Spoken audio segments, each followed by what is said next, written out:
Jubilee hills ఎన్నికల విజయం మా నాయకుడు ముఖ్యమంత్రి రేవంత్ రెడ్డి గారు చేసినటువంటి సమన్వయం, పనిచేసినటువంటి మంత్రులు, పార్లమెంట్ సభ్యులు, ఎమ్మెల్యేలు, కార్పొరేషన్ చైర్మన్లు, ఒక్కొక్క డివిజన్లో 3-4 కలిసి పనిచేయడం, బూత్ స్థాయిలో మొట్టమొదటిసారిగా కాంగ్రెస్ పార్టీ ప్రతిపక్షాలను తలకిందులు చేసే విధంగా ఏదైతే బూత్ మేనేజ్మెంట్ చేయడాన్ని అందరినీ అభినందిస్తున్నా. అలాగే ఈరోజు నాతోటి ఇక్కడ పార్టిసిపేట్ చేసినటువంటి మా ఎమ్మెల్సీ శంకర్ నాయక్ గారు, స్పోక్స్ పర్సన్స్ చాలామంది ఇక్కడ ఉన్నారు. అందరూ కూడా ఈరోజు జూబ్లీ హిల్స్ ఎన్నికలలో గత 2 నెలలుగా కష్టపడి ఓటర్లందరినీ కలిసే ప్రయత్నం చేసి ఈ ప్రజాపాలన మీద ఒక అవగాహన కల్పించి ఈరోజు ఎన్నికలలో విజయం సాధించడం జరిగింది. ఈ ఎన్నిక ముఖ్యంగా ఇప్పుడే కేటీ రామారావు గారు మాట్లాడుతుంటే నేను విన్నా.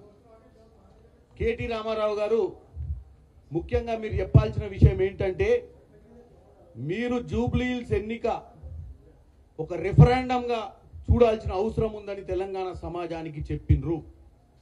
మరి ఇప్పుడు మీరు ఓటమి ఒప్పుకొని జూబ్లీ హిల్స్ ఎన్నికలల్లో రెఫరెండం ఏందో చెప్పాలి. కాంగ్రెస్ పార్టీ ప్రజాపాలన ప్రజలు ఒప్పుకున్నారా, ప్రజలు మెచ్చుకున్నారా లేదా అన్న విషయాన్ని కేటీ రామారావు గారు చెప్పాల్సిన అవసరం ఉండే. కేటీ రామారావు గారు కేవలం కంటోన్మెంట్ నుంచి 3వ స్థానం నుంచి జూబ్లీ హిల్స్లో వచ్చినటువంటి 2వ స్థానానికి ఆనందపడిపోయి ఇవాళ ప్రెస్ మీట్ పెట్టినట్టుకుంది. ఆయనే చెప్తుండు రబ్బర్ బంతి గురించి. ఆల్రెడీ రబ్బర్ బంతిని సెక్రటేరియట్ నుంచి ఇసిరేస్తే గజ్వేల్ దగ్గర ఫామ్ హౌస్లో పడ్డది. ఇక వెనుకకు వచ్చే పరిస్థితి లేదు, అసెంబ్లీకి వస్తలేదు, ఎక్కడికి వస్తలేదు రబ్బర్ బంతి. మీరు కేవలం ఇవాళ వచ్చి కాంగ్రెస్ పార్టీ విధి విధానాలు ఇప్పటికైనా మార్చుకోమని చెప్తున్నాం. ఇంకేం మార్చుకుంటాం ఆయన మేము మాకేం చేయాలనో మాకు చెప్పాల్సిన అవసరం లేదు. నువ్వు first of all KT Rama Rao గారైనా, హరీష్ రావు గారైనా, బీఆర్ఎస్ నాయకులకు నాకు ఒక విన్నపం. ఈ రాష్ట్రం 2014లో మొట్టమొదటిసారిగా ప్రభుత్వంలోకి వచ్చిన తర్వాత 10 సంవత్సరాలు మీరు అధికారంలో ఉన్న విషయాన్ని మీరు మర్చిపోతుర్రు. 2 దఫాలుగా మీకు ప్రజలు ఓట్లేసిరు. 2 దఫాలుగా మీరు ఎన్నో విజయాలు సాధించిరు ఇదే ప్రజల మన్ననల మేరకు. ఎందుకు? మీ మీద నమ్మకంతో ఆ రోజు మిమ్మల్ని పదే గెలిపించినటువంటి పరిస్థితి తెలంగాణ ప్రజలది. మిమ్మల్ని నమ్మిర్రు. తెలంగాణ ఉద్యమంలో మీ నాయన చెప్పిన మాటలు నమ్మి ఆ రోజు మిమ్మల్ని అధికారంలోకి తెచ్చారు. మరి 10 ఏళ్లలో మిగులు రాష్ట్రాన్ని అప్పుల రాష్ట్రం చేసిన విషయం తెలంగాణ ప్రజలు గమనించే మిమ్మల్ని 23లో ఓడగొట్టారు. 23 ఎన్నికలతో పాటు అది మొదటి ఓటమి మీది. 2వ ఓటమి పార్లమెంట్ ఎన్నికలలో గుండు 0 ఇచ్చారు. 3వది కంటోన్మెంట్లో 3వ స్థానం ఇచ్చారు. 4వది జూబ్లీ హిల్స్ ఎన్నికలు. ఇంకా కూడా మీరు వచ్చి ప్రెస్ మీట్ పెట్టి తెలంగాణలో కాంగ్రెస్ పార్టీ వైఖరి మార్చుకోవాలి, తెలంగాణ ప్రజల గురించి ఆలోచించాలని చెప్పాల్సినటువంటి పరిస్థితి మాకు వినాల్సిన పరిస్థితి, చెప్పే స్థాయి మీకు లేదు. ఎందుకంటే గంట క్రితమే తేలింది లెక్క. మనం ఎక్కడున్నామో, మన పరిస్థితి ఎక్కడుందో. మా సోషల్ మీడియా కార్యకర్తలకు, మా సోషల్ మీడియా 4 గోడల మధ్యన పెట్టుకొని తప్పుడు ప్రచారం చేస్తున్న వాళ్ళందరికీ నువ్వు కృతజ్ఞతలు తెలియజేసినావు. నీకుందే సోషల్ మీడియా, నీకు ఏ మీడియా లేదు. నీకున్నదే సోషల్ మీడియా. నువ్వు గ్రౌండ్లో ఏం చేసేది లేదు. నీ కార్యకర్తలలో మనోధైర్యం లేదు. నీ కార్యకర్తలు ఈరోజు బూత్లో కూర్చునే పరిస్థితి కూడా లేదు. జూబ్లీ హిల్స్ ఎన్నికలలో నీ కార్యకర్తలు బూత్లో కూర్చుర్రో లేదో కానీ నువ్వు వచ్చి ఈరోజు ప్రెస్ మీట్ పెట్టి నీ సోషల్ మీడియా గురించి చెప్తున్నావు. ఇప్పుడు బ్రహ్మాండంగా చేసిరు, బ్రహ్మాండంగానే చేసిరు. ఏది నిజం కాదు. నిజం ఏందంటే ఇలా జరిగింది నిజం. ఇప్పటిదాకా మీరు రోజు 4 గోడల మధ్యన ఈ స్క్రైబు, ఆ స్క్రైబు, ఆ వెలుగు, ఈ వెలుగు, వెలుగులేని వెలుగులు పెట్టి ఏం చేసిరు మీరు? మేము మాట్లాడే ప్రతిదాన్ని మధ్యన అక్షరాలు కత్తిరించి ప్రజలకు వాట్సాప్లలో పంపిస్తే ఓట్లు దండుకొని పడతాయి అనుకొని పిచ్చి ఆలోచనతో ఉన్న మీకు ఇలా ప్రజలు బుద్ధి చెప్పిర్రు. ఇప్పటికైనా కేటీ రామారావు గారు, హరీష్ రావు గారు, బీఆర్ఎస్ నాయకులందరికీ నాది ఒకటే విన్నపం. కన్స్ట్రక్టివ్ అపోజిషన్గా ఉండండి. ఎస్, మేము కూడా నేర్చుకున్నాం. ప్రతి ఎన్నికలు మేము ఈరోజు ఇంత సక్సెస్ఫుల్ ఎన్నికలు చేసినా కానీ ఈరోజు మాకు కూడా కొన్ని విషయాలు అర్థం చేసుకొని ముందుకు పోవాల్సిన అవసరం ఉంది. ఈరోజు మీరు కేవలం మా కుటుంబంలో ఉన్నటువంటి చిన్న టీ కప్పులో తుఫాన్ లాంటి సమస్యలను ఒక పెను తుఫాన్ కింద చూపించి ప్రజలను మభ్యపెట్టి ఇక పాలన అయిపోయింది, వీళ్ళు పాలన చేత కాదని చెప్పి ప్రయత్నం చేసినాం. ఇలా మా ముఖ్యమంత్రి రేవంత్ రెడ్డి గారు అందరినీ సమన్వయం చేయగలిగింది.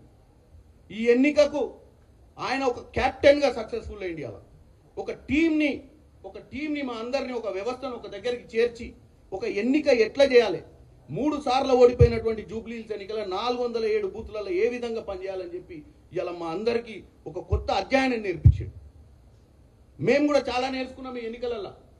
ప్రతిసారి ఎన్నికలల్లో ఓటింగ్ ప్యాటర్న్ నడిచేటప్పుడు కూడా ఎంతో మంది ఓటర్లు ఇవాళ జూబ్లీహిల్స్లో 48% ఓటింగ్ కావడానికి కారణం 70% ఓట్లే ఉన్నాయి. అక్కడ 30% ఓట్లు సెటిలర్స్ చాలా మంది బయటికి పోయారు.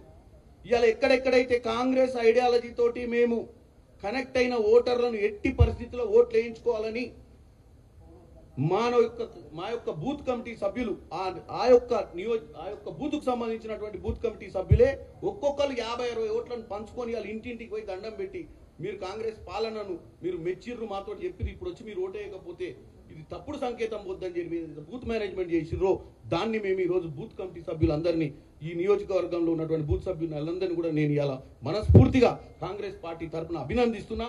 ఈ గెలుపు మీదే.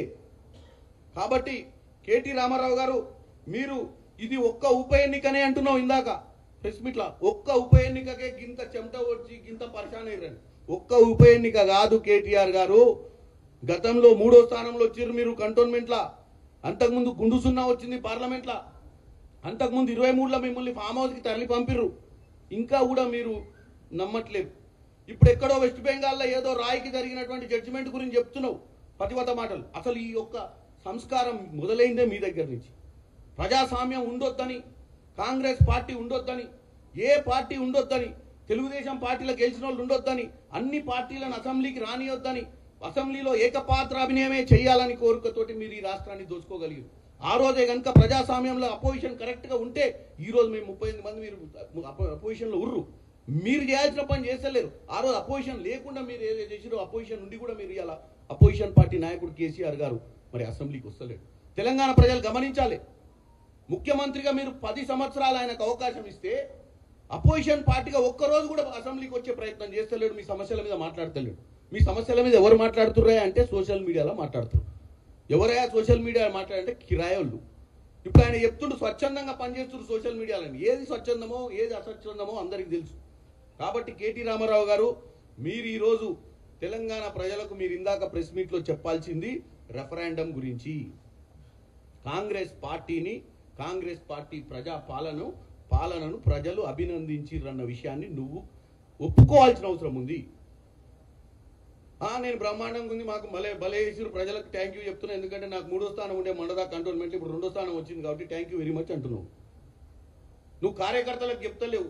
నా సోషల్ మీడియా భలే చేసిన పని 4 గోడల మధ్య నుంచి మొత్తం బ్రహ్మరథం నడిపిరు, అసలు రాష్ట్రాన్ని అల్లకల్లం చేసిరని చెప్తున్నావు. ఇది కాదు రాష్ట్ర రాజకీయం అంటే. ఒక అపోజిషన్ అంటే కన్స్ట్రక్టివ్ అపోజిషన్. ఇలా ఇందిరా మిల్లులు ఇస్తున్నాం, ఇలా 200 యూనిట్ల కరెంట్ ఇస్తున్నాం, మీ హయాంలో ఏ రోజు పెట్టని సన్నబియ్యం ఇస్తున్నాం, ఈరోజు రేషన్ కార్డులు ఇస్తున్నాం, ఇన్ని చేస్తున్నాం మేము. ఇలా రైతు రుణమాఫీ 21,000 కోట్లు ఇచ్చినాం. ఎవరికి ఇచ్చినాం? 2 లక్షల మంది రైతులకు ఇచ్చినాం. ఇవాళ నేను ఒక్కటే విన్నపం చేసుకుంటున్నా, ఈ గెలుపుని మనం ఆనందంగా 1 గంట సెలబ్రేట్ చేసుకోవాలి, మరో గంట ఆలోచన మొదలు పెట్టాలి. రేపు లోకల్ బాడీ ఎన్నికలు వస్తున్నాయి. ఈరోజు జూబ్లీహిల్స్లో ఏం జరిగిందో అదే విధంగా మీరు లోకల్ బాడీ ఎన్నికలు కూడా చేయాలి. మనని ఏమంటారు, మీ ప్రజాపాలన ఎవరికి అందిస్తున్నారు అని ప్రశ్నిస్తున్నటువంటి ఈ కేటీఆర్కి ఈ యొక్క ప్రతిపక్షాలకు మనం బుద్ధి చెప్పాల్సిన అవసరం ఉంది. ఎందుకంటే ఇవాళ మనం ఏమేం చేసినాం, 3,500 ఇల్లు ఇచ్చినాం, సన్నబియ్యం ఇస్తున్నాం, ఇవన్నీ కూడా ఎవరికి ఇస్తున్నామో, ఎవరికి వచ్చినాయో ప్రతి బూత్లో మార్కింగ్ చేసుకొని మీరు మరీ మనం ప్రజాపాలన గురించి ప్రజల మధ్యన పోయి చెప్పుకొని రేపు లోకల్ బాడీ ఎన్నికలలో సర్పంచ్లు, వార్డు మెంబర్లు, ఎంపీటీసీలు, జెడ్పీటీసీలు గెలవాల్సిందిగా కోరుకుంటున్నాం. ఎందుకంటే ఇది ఒక్కరోజు విజయం కాదు, ఇది ప్రతిరోజు మనం చేయాల్సిన పని. ప్రతిరోజు మనం ప్రజల మధ్యనికి పోవాలి. ఇలా జూబ్లీహిల్స్లో ఎలాగైతే ప్రజల మధ్యనికి వెళ్ళిపోయి మనం ఓట్లు అడుక్కున్నామో ఈ రోజు జూబ్లీహిల్స్ ప్రజలందరికీ కూడా మనం రేపటి నుంచి పనిచేయాల్సిన అవసరం ఉంది. నవీన్ యాదవ్ గారికి కూడా ఒక విన్నపం చేసుకుంటున్నా. నవీన్ యాదవ్ గారు, మిమ్మల్ని ఈరోజు ప్రజలు గెలిపించారు. మొట్టమొదటిసారిగా ఒక యువకునిగా, ఒక బీసీ బిడ్డగా మీకు మంచి అవకాశం వచ్చింది. రేవంత్ రెడ్డి గారి ఆశీర్వాదంతో మంత్రులందరూ మీకోసం రాత్రి పగలు పనిచేసి ఆ ఓటర్ల దగ్గరకు పోయి మీతో వాళ్ళతో ఓట్లు వేయించారు. మీకు రానున్న 3 సంవత్సరాలలో మీకు మంత్రులతో సత్సంబంధాలు ఏర్పడ్డాయి, ముఖ్యమంత్రితో కూడా సంబంధం ఏర్పడి జూబ్లీహిల్స్ స్థానాన్ని మీరు ఎప్పటికీ కైవశం చేసుకోవాలంటే ఈ గొప్ప అవకాశాన్ని మీరు తీసుకొని ఆ ప్రజలకు ఇచ్చినటువంటి వాగ్దానాలన్నీ నెరవేర్చాల్సిన అవసరం ఉంది. మీ మీద ఏదైతే రౌడీ షీటరు గుండా అని చెప్పి ప్రచారం చేసిర్రో ఇప్పుడు మీరు ప్రూవ్ చేసుకోవాల్సిన అవసరం వచ్చిందిగా. ఈ 3 ఏళ్లలో మీరు ప్రజలకు ఏం చేస్తారు, గత పాలకులకు మీకున్నటువంటి వ్యత్యాసం ఏందో చూపిస్తే ఇదే ప్రతి హైదరాబాద్ సిటీ మీద ఎఫెక్ట్ పడుతుంది. ఈ తప్పుడు ప్రచారాలతోటి ఎంతో మంది నాయకులుగా తయారు కాకముందే ఈరోజు నవీన్ యాదవ్ అనే వ్యక్తి గెలిచిండు కాబట్టి ఇలా శాసనసభకు రాగలుగుతుండు. అదే తప్పుడు ప్రచారం సోషల్ మీడియాలో చేసి ఎంతో మందిని వీళ్ళు భ్రూణహత్యలు చేసిన రాజకీయంగా ఎదగక ముందే తప్పుడు ప్రచారాలు చేసి ఒక నాయకునికి చెడును అంటగట్టి ఈ సమాజంలో వారికి ఓటు రాకుండా చేసే ప్రయత్నం చేస్తున్నారు. కాబట్టి నవీన్ యాదవ్ అనే వ్యక్తి ఈరోజు ఈ హైదరాబాద్ నగరానికి ఒక దిక్సూచి కావాలి, మంచిగా పరిపాలించి ప్రజలలో మంచి పేరు తెచ్చుకుంటే రేపు జిహెచ్ఎంసీ ఎన్నికలలో కూడా మనకి ఇంపాక్ట్ ఉంటుంది. కాబట్టి ఈ రోజు గెలిచి రేపటి నుంచే మీరు పని మొదలుపెట్టి ప్రజల దగ్గరికి పోవాలని కోరుకుంటూ మరొకసారి ఈరోజు జూబ్లీ హిల్స్ ప్రజలకు కానీ మా నాయకులు ఎవరైతే బూత్ లెవెల్లో పనిచేసినటువంటి నాలాంటి పార్లమెంట్ సభ్యునికి కూడా 7 బూతులు ఇచ్చారు. ప్రతి ఒక్క ఇక్కడ ఉన్నటువంటి మా ఎమ్మెల్సీ గారికి కూడా 7 బూతులు ఇచ్చారు. మేమందరం కూడా ఇన్ని రోజులు ఇక్కడ పనిచేయడం మాకు కూడా మంచి అవగాహన కలిగింది హైదరాబాద్ ఓటర్లు అంటే. ఎందుకంటే మేము ఊర్లలో గెలవడం ఒక ఎత్తు, ఈరోజు సిటీలో గెలవడం ఒక ఎత్తు. కాంగ్రెస్ పార్టీ సిటీలో బలోపేతం చేయాల్సిన అవసరం ఉంది. ఈరోజు జూబ్లీ హిల్స్ నుంచే మనం మొదలు పెట్టాలని కోరుకుంటూ మరొకసారి మీ అందరికి కూడా నమస్కారాలు తెలియజేసి సెలవు తీసుకుంటున్నాను.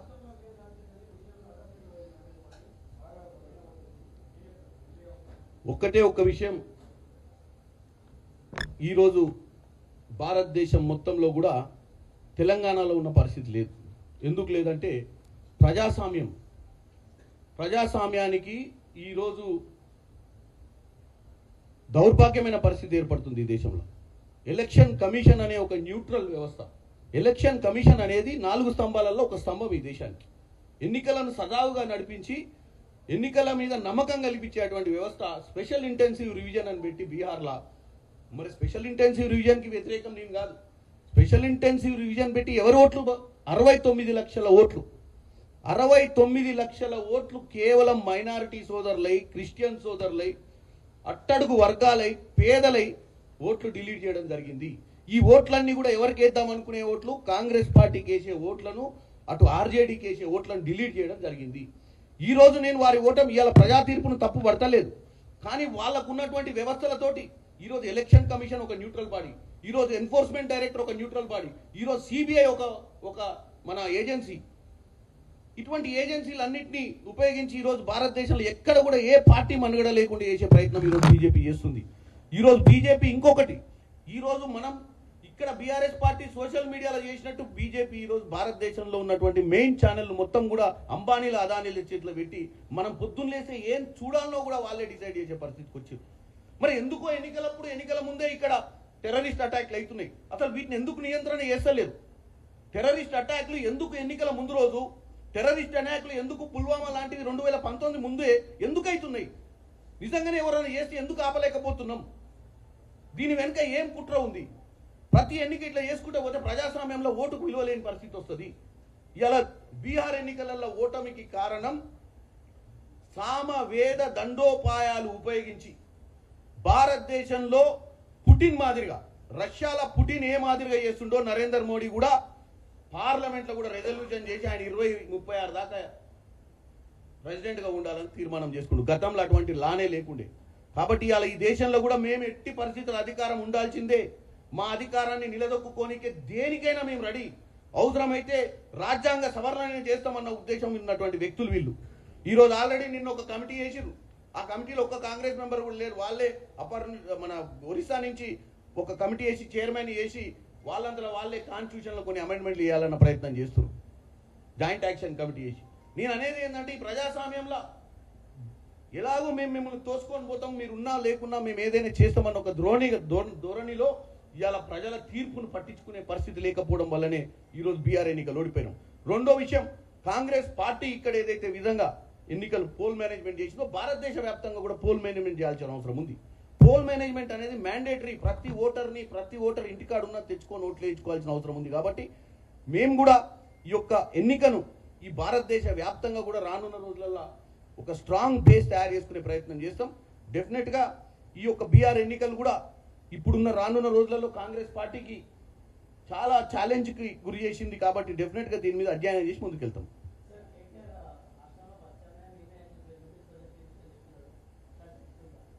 అరే నేను అదే అంటున్నా, ఆయన ఆనందం అంత ఏంటంటే ఇప్పుడు మొన్నటిదాకా 3వ ప్లేస్ వచ్చింది, ఇప్పుడు 2వ ప్లేస్ వచ్చింది, నేను బీజేపీ వస్తుంది అనుకున్నా కానీ ఎందుకంటే బీఆర్ఎస్ 0 వచ్చినాయి పార్లమెంట్లో, తర్వాత కంటోన్మెంట్లో 3వ స్థానం వచ్చింది. దాంతో ఏమనుకున్నారు అంటే ఇక బీఆర్ఎస్ లేదు ఇడ బీజేపీ ఉందని అనుకుంటూ నిన్నటిదాకా కేటీఆర్ సడన్ గా కేటీఆర్కి ఆనందమైన అమ్మ మన జాగా మనకి ఇచ్చి 2వ ప్లేస్ వచ్చింది, బ్రహ్మాండమైన పొజిషన్ ఉందనే కాడికి వచ్చింది. అందుకే తట్టుకోలేక బయటకు వచ్చి తొందరగా చెప్తాం ఈ విషయం, లేకపోతే ప్రజలు మర్చిపోతారేమో మళ్ళీ అని చెప్పి ఇమీడియట్గా వచ్చి ప్రెస్ మీట్ పెట్టి అబ్బా బ్రహ్మాండం, థ్యాంక్ యూ వెరీ మచ్, మా స్థానం మాకు చూపించారు, మాకు 2వ స్థానం ఇచ్చినందుకు మీ కృతజ్ఞతలు అని తెలియజేసి. నేను ఒక్కటే చెప్తా, ఈరోజు బీజేపీ భారతదేశంలో బ్రహ్మాండంగా రాజకీయం చేస్తుంది. మరి మనందరికీ డౌట్ రావాలి కదా, వాళ్ళకు ఉన్నటువంటి ఆర్ఎస్ఎస్ ఎటుపోయింది, వాళ్ళకు ఉన్నటువంటి బూత్ మేనేజ్మెంట్ ఎటుపోయింది, మరి ఆ బూత్ మేనేజ్మెంట్లో పోయి వాళ్ళకి వేయాల్సినటువంటి హిందుత్వ ఓట్లు ఎటుపోయినాయి, మరి వీళ్ళందరినీ పోలరైజ్ చేసి ఇవాళ 60,000 ఓట్లు కిషన్ రెడ్డి గారికి వేసిర్రు. మరి ఎటుపోయినాయి 60,000 ఓట్లు? ఆ 60,000 ఓట్లను మరి అప్పుడు వీళ్ళు అవయదానం చేసి ఇప్పుడు రిటర్న్ ఏమన్నా థ్యాంక్స్ గివింగ్ ఏమైనా చేసిరేమోనని నాకు డౌట్ వస్తుంది. ఎందుకంటే ఎట్టి పరిస్థితుల్లో కాంగ్రెస్ పార్టీని అధికారంలోకి రావద్దని చెప్పి బీఆర్ఎస్ పార్టీ 2024 ఎన్నికలల్లో మొత్తం 8 సీట్లు వాళ్ళకి ఇచ్చేసి గుండు సున్నా తీసుకొని ఇంట్లో కూర్చుర్రు. ఇప్పుడు ఏదో లోపల పోయి చెప్పినట్టు ఎట్టి పరిస్థితులు ఇక్కడ మమ్మల్ని గెలిపి అని, కానీ పప్పులు ఉడకలేదు. కాబట్టి బీజేపీకి రావాల్సిన ఓట్లు ఏదైతే పార్లమెంట్ ఎన్నికలలో జూబ్లీ హిల్స్లో ఎన్ని ఓట్లు అయితే వచ్చినాయో కిషన్ రెడ్డి గారికి, ఆ ఓట్లు రాకపోవడానికి కారణము సెంట్రల్ మినిస్టర్గా ఉన్నటువంటి కిషన్ రెడ్డి గారు. మరి ఆయన అంత పెద్ద పొజిషన్లో ఉండి ఆయన సొంత నియోజకవర్గంలో ఈరోజు బీజేపీకి స్థాయికి వస్తే బీహార్లో జరిగిన ఎన్నికల గురించి జబ్బలు జరుచుకుంటాడా, మరి ఇక్కడ దానికి సమాధానం చెప్తాడో అర్థం చేసుకోవాలి. ఒక్క నిమిషం.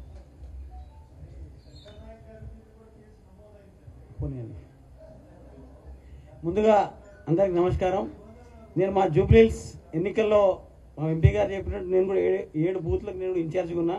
ఇక్కడ ప్రజలందరూ కూడా కాంగ్రెస్ వైపే సానుకూలంగా ఉన్నారు. ఎందుకంటే గతంలో ఎన్నడూ కూడా మా ముఖ్యమంత్రి గారు ఇప్పుడు ప్రవేశపెట్టిన 6 సంక్షేమ పథకాలతో పాటుగా సన్న బియ్యం కానీ, రేషన్ కార్డ్స్ కానివ్వండి, ఇళ్ళు కానివ్వండి, తర్వాత బస్ ఫ్రీ అక్కడ ముఖ్యంగా పనిచేసింది 4 స్కీమ్స్.